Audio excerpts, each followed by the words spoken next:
Olá, pessoal.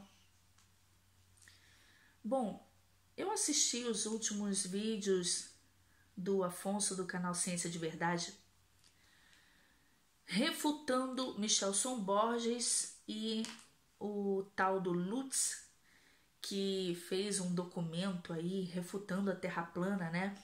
É até bem longuinho, 118 páginas. E eu acho que ele é engenheiro, né?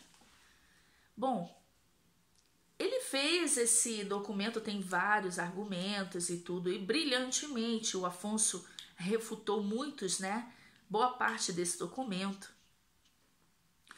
E alguns capítulos ele vai falar também na Bíblia, né? Na Escritura, e tentar refutar a Terra plana na Escritura. É isso que é o mais engraçado, né? Porque quando um cientista tenta refutar a Terra plana com ciência, ele tem os argumentos científicos dele, podem ser bons ou ruins, mas se alguém que é religioso, né, ou teólogo, ou um pastor, né, como Michelson Borges, tenta atacar a Terra plana com a Bíblia, com a Escritura, não dá. É engraçado demais, não tem condições, porque ele pode falar de ciência, mas falar de Bíblia, tentar mostrar a bola molhada giratória na Bíblia, não tem como. E então é por isso que eu falo muito da Terra plana na Bíblia, porque não tem como você refutar. É claro que se você não crê na Escritura, aí é outra coisa, né? Mas se alguém que se diz cristão e crê na Escritura, como vai atacar a cosmologia bíblica, né, da Terra? Então, é isso que eu tento falar sempre. Eu tô com um documento aqui, o capítulo 8, onde ele fala algumas coisas interessantes. Eu achei interessante falar sobre isso. Bom, vamos lá. Ele usa dois textos que, sinceramente, esses dois textos não provam que a Terra é plana, né? Era um argumento de um terraplanista, um suposto terraplanista, que coloca para ele os argumentos e ele refuta, mas ele refuta esses dois textos que é óbvio que sozinhos não provam, né? Como Mateus capítulo 3, o batismo de Jesus com João Batista, quando ele diz: os céus se abriram. Lembrando que em Gênesis capítulo 1, o firmamento foi chamado céus. Então os céus se abriram, o firmamento se abriu. E o Espírito Santo desceu sobre ele como uma pomba e ouviu-se uma voz do céu que dizia: esse é o meu filho amado, né? Então ele pega esse texto e diz: viu, o céu se abriu literalmente. Sinceramente, é óbvio que com esse texto somente eu não posso dizer, tá vendo só, o firmamento se abriu, então não prova o domo, certo? Ele argumenta isso, né? Ele argumenta o seguinte, que se o domo ele é muito alto, né? Tem aí uma estimativa de mais de 15 mil ou 20 mil quilômetros de altura, né? É estimativa, tá? Então, se ele se abre, claro que a gente não consegue ter essa visão, certo? E ele fala, até pela luz do sol, na Terra plana, ou do sol perto, você não teria como ver o domo se abrindo. Tudo bem, é certo. Mas lembrando que a escritura, ela está descrevendo um fato, mesmo que as pessoas não tenham a visão completa do que está acontecendo, mas a escritura está descrevendo um fato. Mas é claro que ele pegou esse texto aí para poder, né, cutucar os terraplanistas. Alguém colocou esse texto para ele. E aí ele, é óbvio que ele não vai pegar os textos que mostram realmente, né? Ele não vai saber refutar. Tem o texto também da tentação de Jesus, quando Satanás leva Jesus a um monte muito alto e e mostra para ele todos os reinos do mundo. Aí é interessante, porque ele, com o argumento dele, ele ajuda a parte da Terra plana. Por quê? Quando eu fiz o primeiro vídeo sobre Terra plana, que era o Terra plana abordagem bíblica, 3 anos atrás, eu tinha acabado de descobrir a Terra plana. E quando eu leio sobre esse texto, o argumento que eu coloco não é suficientemente bom. E ele coloca aqui uma coisa que ajuda muito a gente a entender. E eu vou ler para vocês. Olha o que ele diz. Ele diz assim, ó.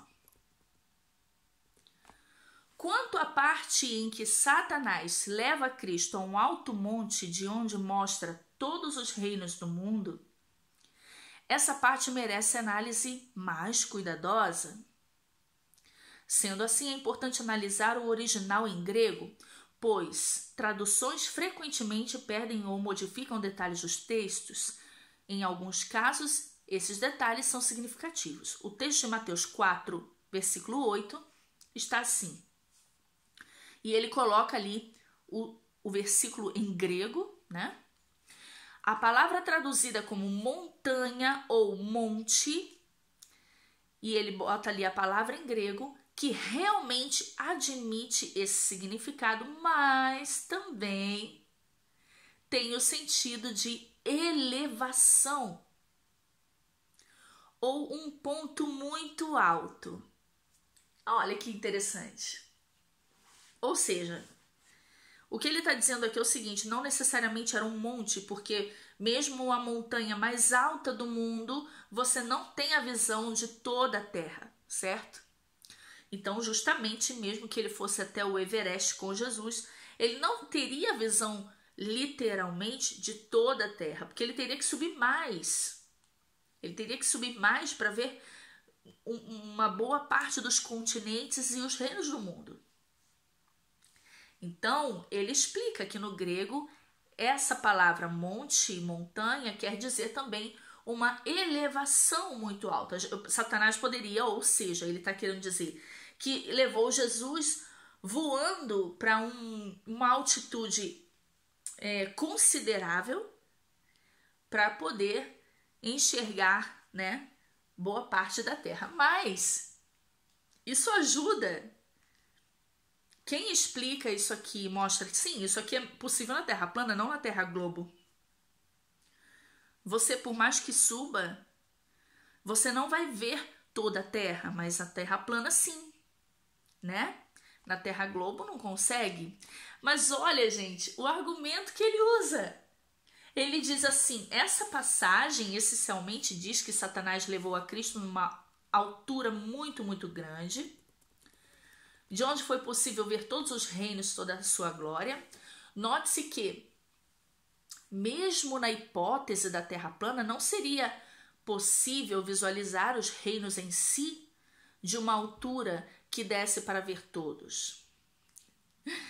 Vários milhares de quilômetros de altura, mesmo nos modelos terraplanistas, o que seria possível ver seria as regiões, e isso também seria possível no modelo globalista? Não. Mas ele diz, pois em uma órbita relativamente baixa, seria possível visualizar toda a superfície habitada da Terra em cerca de 2 horas de observação. Ou seja, Satanás levou Jesus a uma altura muito, muito alta, muito grande, considerável, mas aí ficou parado lá com ele, 2 horas, pelo menos, esperando a Terra girar. Espera a Terra girar, gira. Agora viu tudo? Agora sim, Satanás vira para Jesus e fala, tá vendo? Tudo isso te darei se prostrado me adorares. Depois de 2 horas de observação, porque é óbvio que ele tinha que esperar a Terra girar, né? Isso é muito engraçado, gente. Imagina Imagina a cena, né? Bom, e aí ele diz, no caso de uma nave com propulsores desligados e em muito menos tempo no caso de uma nave com tecnologia como a mencionada em Ezequiel 1, né? Olha só, ele viajou mesmo na imaginação para poder somente dizer que esse texto não é suficiente para dizer que esse texto também seria possível na Terra Bola, né? Bom, é engraçado, mas eu achei legal que ele mostra no grego que a palavra montanha ou monte significa uma elevação muito alta. Então não quer dizer que seja realmente um monte, pode ser uma elevação. Gente, eu não vou nem explicar aqui, falar sobre, entrar nos detalhes sobre que montanha é essa, né? Porque eu já falei no canal sobre a montanha flutuante, sobre esse texto aqui, sobre a parte superior da Torre de Babel que flutua, né? E não vou falar sobre isso. Deixa. Mas Satanás podia também estar voando com Jesus numa boa altura. Isso também poderia ser possível. Não tem problema. Mas é engraçado, porque, claro, né? Ficar parado 2 horas esperando o globo girar é legal. Bom. E outra coisa. Ele fala uma coisa aqui que é o seguinte, gente. Todo mundo que quer argumentar contra a Terra plana usa esse... Tá virando até um jargão, né?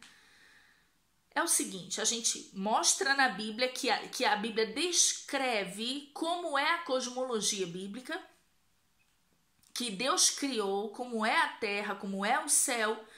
E aí ele diz, o objetivo da Bíblia é apresentar o problema do desvio do pecado em relação ao plano de Deus. Então, o objetivo da Bíblia é mostrar o plano de salvação. Não é falar de ciência, não é mostrar que a Terra é plana. Gente, o objetivo principal da Bíblia, obviamente, é mostrar o plano de Deus, é o plano de salvação, sim. Mas isso não quer dizer que tudo que não tem a ver com salvação na Bíblia você tenha que ignorar. Porque a Escritura, ela é sim inspiração de Deus. Não existe essa coisa de, não, então não é o objetivo mostrar que a Terra é plana. Querido, a Escritura é divinamente inspirada. E se é divinamente inspirada, quando ele descreve como é o céu e como é a terra, é uma descrição. Não tem a ver com o plano de salvação. É óbvio que tudo vai apontar para o plano de salvação. Porque diante da criação, o homem é inexcusável diante de Deus. Vendo a criação, ele tem que admitir que há um Criador, que há um Deus.